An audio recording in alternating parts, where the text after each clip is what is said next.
रात के 12 बज चुके थे। ससुर जी ने धीरे से मेरे कमरे का दरवाजा खोला और चटकनी लगा दी।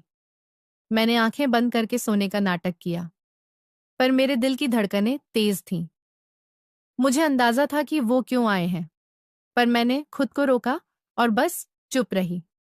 उस रात जो हुआ वो मेरी जिंदगी का एक नया मोड़ था। मेरा नाम सानिया है, उम्र 24 साल, और मैं अपने ससुर जी के साथ लखनऊ के एक पुराने मोहल्ले में रहती हूँ। गली तंग है, मकान पुराना, पर दिलों में जो बातें चल रही हैं वो बिल्कुल नई हैं। 1.5 साल पहले मेरी सासू माँ को कैंसर ने हमसे छीन लिया, और मेरे पति, वो तो 3 साल पहले एक बाइक एक्सीडेंट में मुझे अकेला छोड़ गए।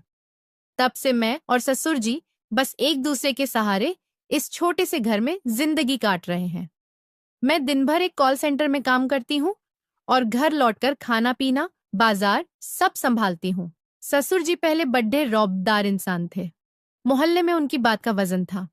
हर शाम चौपाल पर दोस्तों के साथ हंसी मजाक, पुराने किस्से और उनकी आवाज से गली गूंजती थी। पर सासू माँ के जाने के बाद वो जैसे खामोश हो गए। दिन भर अपने कमरे में या फिर टीवी के सामने पुराने क्राइम शो देखते। उनकी आंखों में एक अजीब सा दर्द था जो मुझे रातों को सोने न देता। मैं सोचती, क्या मैं उनके इस दर्द को हल्का कर सकती हूँ? क्या उनकी जिंदगी में फिर से कोई रोशनी ला सकती हूँ? एक रात की बात है। रात के करीब 2 बजे मैं पानी पीने उठी। घर में सन्नाटा, बस बाहर सड़क पर कुत्तों की आवाज। ससुर जी का कमरा ऊपर था और मैं नीचे। तभी ऊपर से कुछ गिरने की आवाज आई। दिल धक से रह गया। क्या हुआ? मैं डरते डरते दबे पांव ऊपर गई। उनका दरवाजा हल्का सा खुला था। मैंने चुपके से झांका। ससुर जी अपने मोबाइल की टॉर्च जला रखी थी। उनके एक हाथ में मोबाइल था और वो कुछ देख रहे थे। दूसरा हाथ छोटा पप्पू था शायद। तभी उनके हाथ से पास में रखी गिलास नीचे जमीन पर गिर गई, लेकिन उनको पता नहीं चला। ससुर जी वीडियो देखकर पप्पू के सर की मालिश कर रहे थे, इसलिए मैं वहीं रुकी रही और बिना कोई आवाज किए उन्हें देखती रही। कुछ देर बाद जब पप्पू की अच्छे से मालिश हो गई, मोबाइल साइड में रख दिया और वैसे ही लेट गए। मैं धीरे से वहां से हटी और नीचे अपने कमरे में आ गई। नीचे आकर जो मैंने देखा और महसूस किया, उस पर यकीन नहीं हो रहा था कि ससुर जी ऐसा कर सकते हैं। लेकिन फिर सोचने लगी है कि यह तो स्वाभाविक ही है।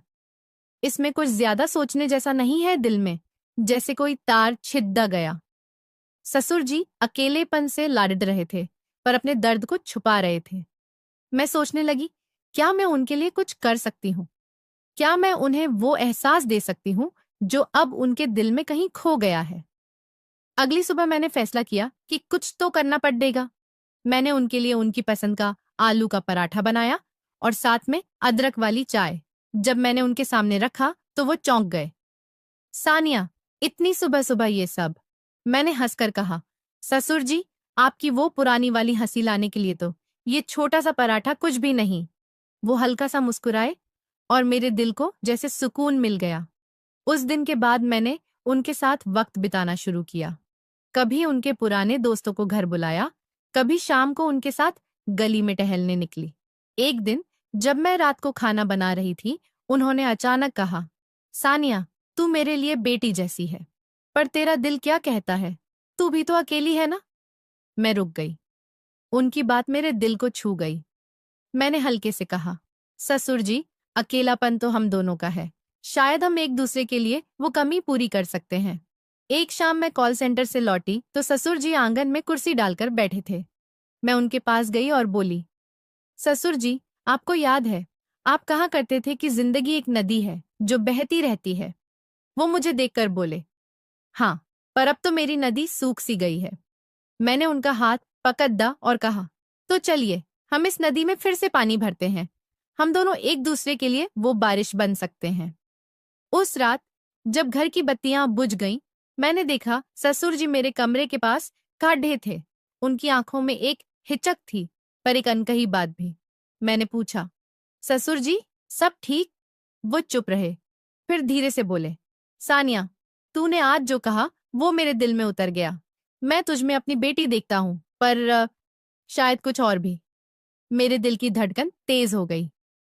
मैंने हल्के से कहा, ससुर जी, हम दोनों ने बहुत कुछ खोया है, पर शायद हम एक दूसरे में वो सुकून ढूंढ सकते हैं जो हमें चाहिए। लोग क्या कहेंगे ये सोचकर तो जिंदगी रुकती नहीं। उन्होंने मेरा हाथ थामा।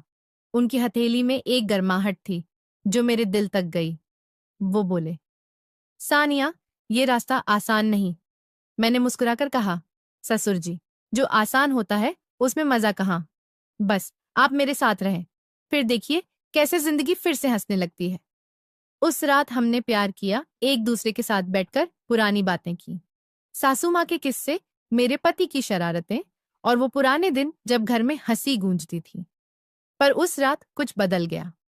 ससुर जी की आंखों में वो खालीपन कम हो गया और मेरा दिल वो भी जैसे हल्का हो गया। अगले दिन जब मैं दफ्तर से लौटी तो ससुर जी ने मेरे लिए मेरी पसंद की कचौरी बनाई थी। सानिया, आज तुझे कुछ तीखा खाना चाहिए, उन्होंने हंसकर कहा। मैंने जवाब दिया, ससुर जी, आपने तो मेरी जिंदगी में पहले ही तड़का डाल दिया।